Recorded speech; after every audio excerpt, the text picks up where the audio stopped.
Hello दोस्तों, स्वागत है आप सभी लोगों का आपके अपने YouTube channel study with Kundan Singh में। हाँ, जिन बच्चों ने अभी तक सब्सक्राइब नहीं किया वो लोग सब्सक्राइब भी करें और उसमें पास में बेल आइकन जो है उसको प्रेस भी करें। तो चलिए आज की देखते हैं क्लास। आज की क्लास में हम लोग देखेंगे कि पर्यावरण संरक्षण अधिनियम में जो धारा 2 का खा है उसमें क्या वर्णन किया गया है। तो आप इसमें देखेंगे कि धारा 2 खा में पर्यावरण प्रदूषक के बारे में बताया गया है। अब पर्यावरण प्रदूषक क्या होते हैं इसके बारे में देख लेते हैं। पर्यावरण प्रदूषक से ऐसे ठोस द्रव अथवा गैस से है जो ऐसी सांद्रता में विद्यमान होते हैं जो पर्यावरण के लिए क्षतिकर होते हैं। इसका मतलब क्या हुआ? तो इसके अंतर्गत ये जो पर्यावरण प्रदूषक है इसमें किसको शामिल किया जा सकता है? ठोस रूप में हो प्रदूषक, या द्रव के रूप में हो, या गैस के रूप में हो। अब ठोस के रूप में आप देखोगे कि जो मिट्टी में फैक्ट्रियों से निकलने वाला कचरा है या उस टाइप का जो ठोस पदार्थ हैं जो मिट्टी को हानि पहुंचा रहे हैं तो वो शामिल हो जाएंगे। द्रव के रूप में, लिक्विड रूप में बहुत सारे ऐसे आर्सेनिक या वर्ज्य पदार्थ निकलते हैं जो पर्यावरण के लिए खतरा होते हैं। गैस के रूप में आप देख लेंगे कार्बन डाइऑक्साइड है, ये कार्बन मोनोऑक्साइड मतलब धुआं, और जो ओजोन गैस का वो हो रहा है तो वो वहां पर तो उस लेयर में तो फायदेमंद है, लेकिन वो वही गैस जब आपके पर्यावरण में शामिल हो जाती है तो वो हानिकारक हो जाती है। अब आगे देखेंगे धारा 2 के गा में क्या लिखा हुआ है। तो यहाँ पे पर्यावरण प्रदूषक में इसी की परिभाषा के बारे में बताया गया है कि जो पर्यावरण को क्षति पहुंचाए उन्हें ही पर्यावरण प्रदूषक कहा जाता है। अब जो धारा 2 के गा में है, ये 2 का खा हो गया, अब 2 के गा में आते हैं हम लोग। इसमें देखेंगे कि इसमें क्या लिखा गया है। इसमें बताया गया है कि पर्यावरण प्रदूषण से पर्यावरण में पर्यावरण प्रदूषकों का होना अभिप्रेत है। मतलब पर्यावरण प्रदूषण से क्या तात्पर्य है कि जो पर्यावरण है उसमें पर्यावरण प्रदूषकों का होना अभिप्रेत है। मतलब ये जो पर्यावरण है इसमें अगर पर्यावरण प्रदूषक उपस्थित हैं तो उसको कहा क्या जाएगा? उसको कहा जाएगा पर्यावरण प्रदूषण। अब आगे देखते हैं। अब अगली धारा जो है तो वो है 2 का अंगा। इसमें क्या दिया हुआ है? इसमें दिया हुआ है कि जो परिसंकटमय पदार्थ हैं उनसे क्या तात्पर्य है? तो परिसंकटमय जो पदार्थ हैं उनसे तात्पर्य ऐसे पदार्थ या निमित्त पदार्थ से है जो अपने रासायनिक या भौतिक या रासायनिक गुणों के कारण मानवों, अन्य जीवित प्राणियों, पादपों, सूक्ष्म जीवों, संपत्तियों या पर्यावरण को हानि पहुंचाते हैं। मेन चीज क्या हो गया? वो क्या करते हैं? हानि पहुंचाते हैं। तो इसमें हमने यहां से पढ़ा कि जो परिसंकटमय पदार्थ होता है इसका तात्पर्य यह है कि जो रासायनिक या अपने भौतिक गुणों के कारण मानवों को, जीवित प्राणियों को, पादपों को मतलब पेड़ पौधों को, सूक्ष्म जीवों को जैसे बैक्टीरिया, फंगस, ये सब हो गए, फंजाई हो गए, और उसके बाद संपत्ति हमारी किसी भी प्रकार की हो सकती है, उसको अगर हानि पहुंचाते हैं तो उसको हम परिसंकटमय पदार्थ कहेंगे। अब इसके बाद हम आते हैं अध्याय 2 में। हमारा यहाँ से अध्याय 1 समाप्त हो जाता है। अब हम अध्याय 2 में आएंगे। तो इसमें कौन सा धारा आप सबसे पहले पढ़ेंगे? तो इसमें आप पढ़ेंगे सेक्शन 3 या धारा 3। इसमें क्या दिया हुआ है? केंद्र सरकार की पर्यावरण के संरक्षण और उसकी गुणवत्ता में सुधार के उपाय की शक्ति। मतलब केंद्र सरकार को पर्यावरण के संरक्षण के लिए कौन कौन सी शक्तियां प्रदान की गई हैं उसी का वर्णन धारा 3 में किया गया है। अब आगे देखते हैं। अब इसमें इसी में जो धारा 4 है इसमें क्या वर्णित किया गया है? इसमें बताया गया है कि अधिकारियों की नियुक्ति, उनकी शक्तियों एवं कृत्य का निर्धारण कौन करता है? केंद्र सरकार। मतलब क्या हुआ, धारा 4 में अगर आपसे क्वेश्चन बनेगा कि केंद्र सरकार किसकी नियुक्ति करता है तथा उनको शक्तियां प्रदान करता है, तो आप बताओगे कि केंद्र सरकार को ये शक्ति है कि वो अधिकारियों की नियुक्ति कर सकता है तथा उनके शक्तियों और कार्यों का निर्धारण कर सकता है। अब इसके बाद आगे देखेंगे धारा 5 में क्या वर्णित किया गया है। धारा 5 में निर्देश देने की शक्ति, और वो भी कैसे होंगे निर्देश, वो लिखित होंगे। तो जो केंद्र सरकार है उसको निर्देश या डायरेक्शन देने का पावर प्रदान किया गया है, और वो भी डायरेक्शन कैसा होगा, वो लिखित होगा। और अधिकारी इसको मानने के लिए बाध्य हैं। जो वो निर्देश देगा उसको जितने भी अधिकारी हैं वो सब मानने के लिए बाध्य होंगे। अब इसमें एक नोट दिया गया है, नोट देख लीजिए। यदि अधिकारी उल्लंघन करेगा तो धारा 15 के तहत दंडित होगा। मतलब क्या हुआ, ये जो निर्देश सरकार जो देगी उसको अगर वह अधिकारी उल्लंघन करेगा तो उसको धारा 15 के अंतर्गत दंडित किया जाएगा। अब इसमें हमारी नेक्स्ट जो धारा है वो क्या है, धारा 15 है, सॉरी धारा 5 का है। तो इसमें देखेंगे कि इसमें क्या वर्णन किया गया है।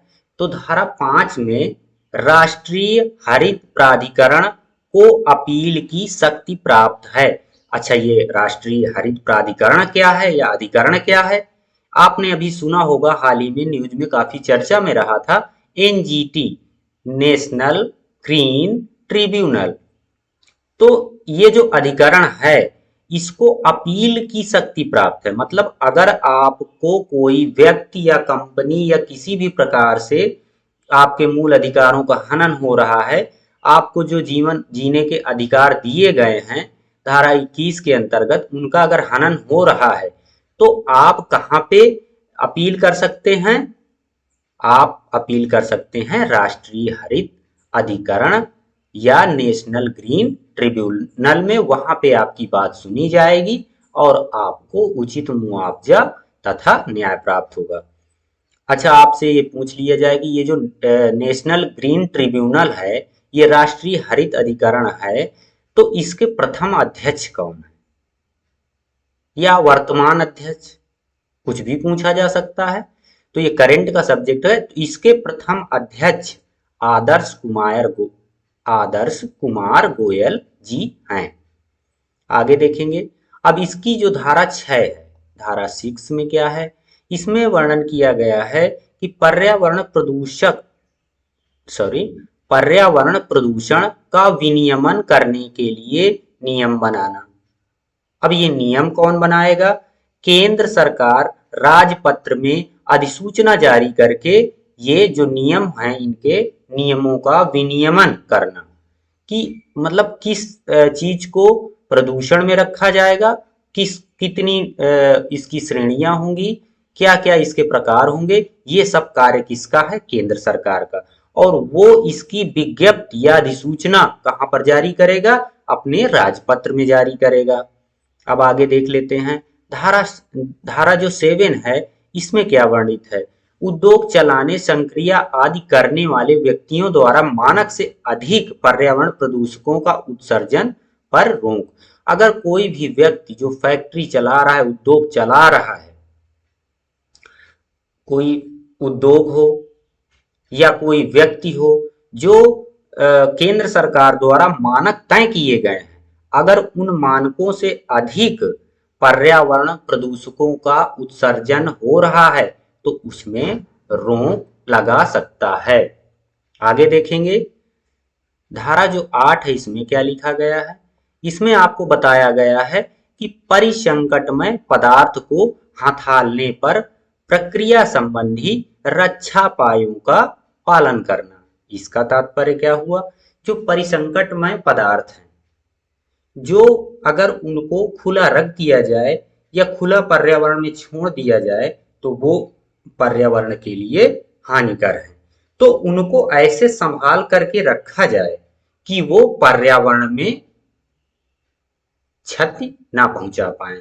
तो ऐसे पदार्थ जैसे कोई रासायनिक पदार्थ है, वो अगर हवा के साथ जो है मिश्रण उसका हो जाता है तो वो आपको हानिकारक है। अगर जो गैसें होती हैं, जो आपकी केमिकल लेबोरेटरीज होती है, उनमें रखी रहती, तो उनको बड़ा सुरक्षित तरीके से रखा जाए। जैसे अभी आपने सुना था कि भोपाल गैस त्रासदी हो गई थी, तो उससे कितना पर्यावरण प्रदूषण हुआ, कितने लोगों की जान गई। तो इसी तरह से उनको अ, हथालने पर प्रक्रिया संबंधी रक्षा उपायों का पालन करना। तो अब आगे देखते हैं। धारा 9 जो है, इसमें कुछ मामलों में प्राधिकरणों या अधिकरणों को जानकारी दिया जाना। जैसे कोई प्राधिकरण है या अधिकरण है, तो उसमें इस तरह का अगर कोई मामला होता है प्रदूषण से संबंधित या पर्यावरण को जिससे हानि हो रही है, तो उसमें आप किसको जानकारी देंगे? आपको जानकारी देना है प्राधिकरण या अधिकरण को। अब इसके अनुसार आगे क्या दिया हुआ है? इसके अनुसार आगे दिया हुआ है कि किसी दुर्घटना या अप्रत्याशित घटना के कारण पर्यावरण का निस्सारण या उत्सर्जन होने लगे, तो वहां का स्वामी या भारसाधक अधिकारी इसकी सूचना तत्काल प्राधिकरण को देगा। साथ ही अपेक्षा किए जाने पर सहायता के लिए बाध्य भी होगा। भाई कोई फैक्ट्री है, कोई भी कारखाना है, वहां पे कोई व्यक्ति कार्य कर रहा है और वहां पे उसे पता चलता है कि कोई दुर्घटना हो जाती है। जैसे ये बहुत बड़ी बड़ी अभी एक साउथ इंडिया में आपके घटना हुई थी, जिसमें एक स्टायरीन नाम की गैस का क्षरण हुआ, जिससे काफी हानि पहुंची थी। तो इस तरह की अगर कोई दुर्घटना होती है, तो वहां का जो भार साधक अधिकारी होगा या जो मुख्य अधिकारी होगा, तो इसकी सूचना तत्काल किसको देगा?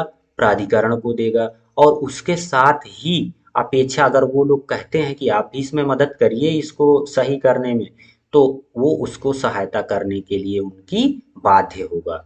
अब आगे क्या दिया हुआ है? यदि सूचना मिले यदि सूचना मिले अथवा प्राधिकरण स्वयं संज्ञान ले, तब प्राधिकरण इसके उपचार के लिए आवश्यक उपाय तत्काल करे।